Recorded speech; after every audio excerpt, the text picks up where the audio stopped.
ولا يبدين زينتهن إلا لبعولتهن أو آبائهن أو آباء بعولتهن أو أبنائهن أو أبناء بعولتهن أو إخوانهن أو بني إخوانهن أو بني أخواتهن أو نسائهن أو ما ملكت أيمانهن أو التابعين غير أولي الإربة من الرجال أو الطفل الذين لم يظهروا على عورات النساء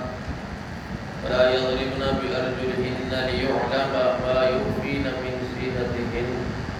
وتوبوا إلى الله جميعا أيها المؤمنون لعلكم تفلحون. اس طرح کے کل کے سبق کے اندر ہم نے مردوں کے غض بصر کا حکم،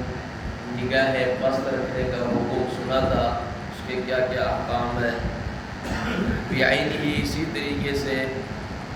عورتوں کو بھی یہی حکم دیا گیا ہے وہ اپنی نگاہیں پست کر کے رکھیں، اپنی نگاہیں چھپا کے رکھیں. اللہ رب العزت فرماتے ہیں وَكُلِّ الْمُؤْمِنَاتِ،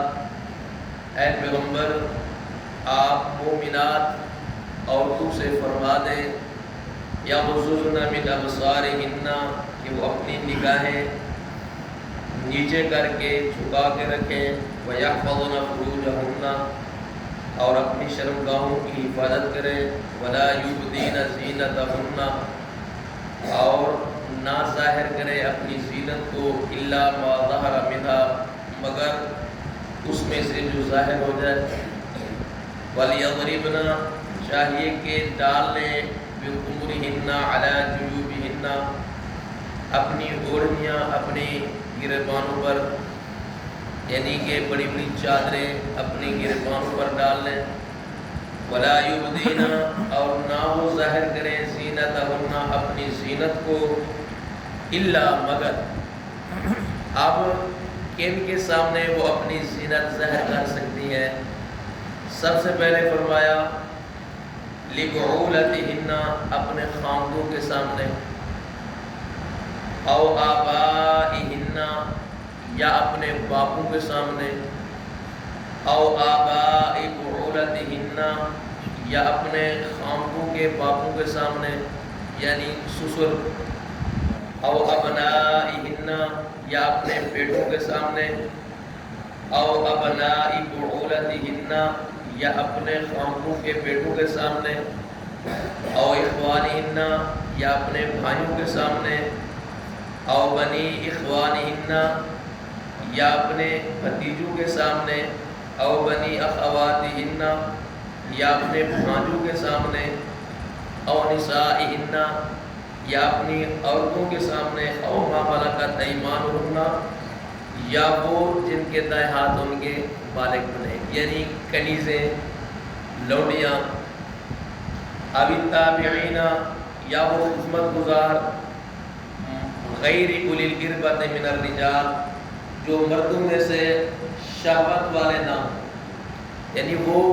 بزرگ مرد جن کے اندر یہ خواہش ہی نہ ہو اور وہ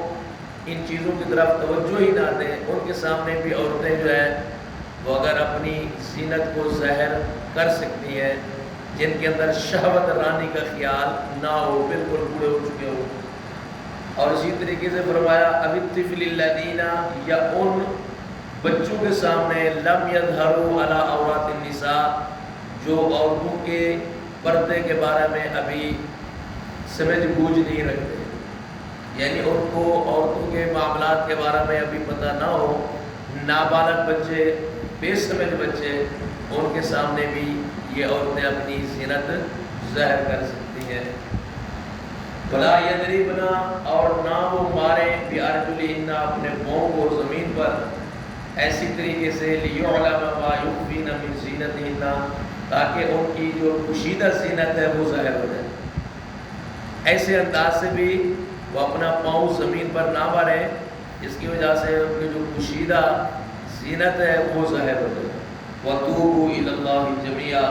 تم سارے کے سارے اللہ کی طرف جو ہے توبہ کرو. ایھا المؤمنون اے مومنو لعلکم تفلحون شاید تم کامیاب ہو گئے۔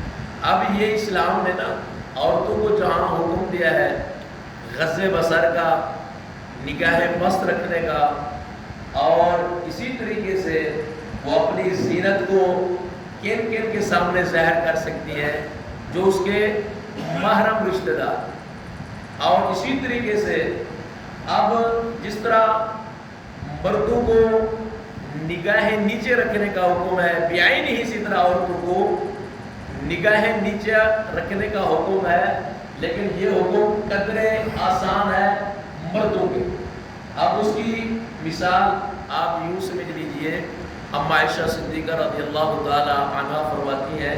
کہ میں نبی علیہ الصلوۃ والسلام کے ساتھ تھی، اور آپ علیہ الصلوۃ والسلام نے اپنی چادر میں مجھے لیے ہوئے تھے، اپنی ساتھ چادر تھی، اور چادر کے نیچے مجھے جو ہے نا وہ چھپایا ہوا تھا، اور میں حبشیوں کے وہ کھیل دیکھ رہی تھی جو نیزہ بازی کر رہے تھے،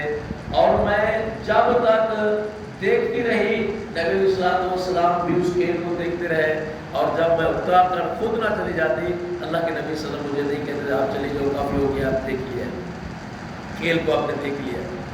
تو یعنی کہ ایک لڑکی کتنی شوقین ہوتی ہے کھیل دیکھنے کو، تو وہ جتنی دیر تک ٹھہری رہی نبی صلی اللہ علیہ وسلم بھی ٹھہرے رہتے۔ اور دوسرا معاملہ، فاطمہ بنت قیس کو جب ان کے خاوند نے تیسری طلاق دے دی، تو نبی علیہ الصلوۃ والسلام نے فرمایا کہ اب تم جاؤ اور اپنی عدت جو ہے وہ ام شریک رضی اللہ تعالی عنہ کے گھر گزارو۔ حضرت فاطمہ بنت قیس وہاں چلی گئی۔ نبی علیہ الصلوۃ والسلام نے فرمایا کہ ام شریک جو ہے وہ بہت زیادہ مالدار اور بہت زیادہ مہمان نواز خاتون ہے، ان کے پاس صحابہ اکرام اور دیگر لوگ آتے رہتے ہیں، تو اس لیے آپ جو ہے عبداللہ بن ام مکتوم کے گھر چلی جائیں، وہاں عدت گزاریں، کیونکہ وہ نبی صحابی ہیں اور آپ اپنا کپڑا بھی نیچے رکھ سکو گی۔ تو پھر حضرت فاطمہ بنت قیس رضی اللہ تعالی عنہ وہ حضرت عبداللہ ابن ام مکتوم کے گھر انہوں نے عدت گزاری، اور ساتھ ہی سیدہ ام سلمہ رضی اللہ تعالی عنہ فرماتی ہے کہ میں نبی علیہ الصلوۃ والسلام کے پاس تھی، اتنے میں سیدہ میمونہ بھی آ گئی، تو ہم بیٹھی ہوئی تھی، تھوڑی دیر گزری ہے، عبداللہ ابن ام مکتوم تشریف لائے، تو نبی علیہ الصلوۃ والسلام نے ہمیں حکم دیا کہ تم جو ہے پردہ کر لو، کیا کر لو؟ پردہ کر لو۔ تو ہم نے کہا اللہ کے نبی صلی اللہ علیہ وسلم یہ عبداللہ ابن ام مکتوم ہے، نبینا صحابی ہیں، یہ کون سا ہمیں دیکھ رہے ہیں؟ آقا علیہ السلام فرماتے ہیں افعامیانی انتما الستما تبصرانی، عبداللہ ابن ام مکتوم نبینا صحابی ہیں، تم تو نبینا نہیں ہو، تم تو دیکھ رہی ہو نا، تم تو دیکھ سکتی ہو، جس طرح مردوں کو حکم ہے نیچا نگاہ نیچے رکھنے کا، تمہیں بھی حکم ہے کہ تم اپنی نگاہ نیچے اور پست رکھو۔ تو بہرحال یہ جو مردوں کو دیکھنے کا حکم عورتوں کو ہے وہ قدرے تھوڑا سا آسان ہے، لیکن جو مردوں کو حکم ہے وہ بالکل غیر محرم عورت کی طرف دیکھ ہی نہیں سکتی۔ یہاں سے دو تین جو مثالیں اوپر نبی علیہ الصلوۃ والسلام کے ساتھ حضرت عائشہ نے فرمایا کہ میں وہ حبشیوں کا کھیل دیکھا کرتی تھی، تو اس وقت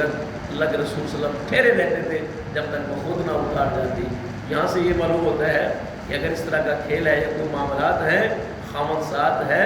تو جتنی دیر تک وہ اس کھیل کو یا اس چیز کو دیکھ سکتی ہیں، لیکن پھر بھی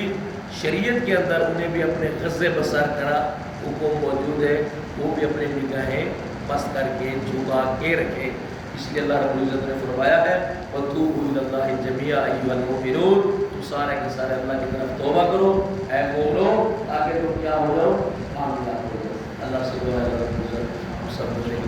توفیق عطا فرمائے۔ اقول قولی ھذا استغفر اللہ لي ولكم ولسائر المسلمين وآخر دعوانا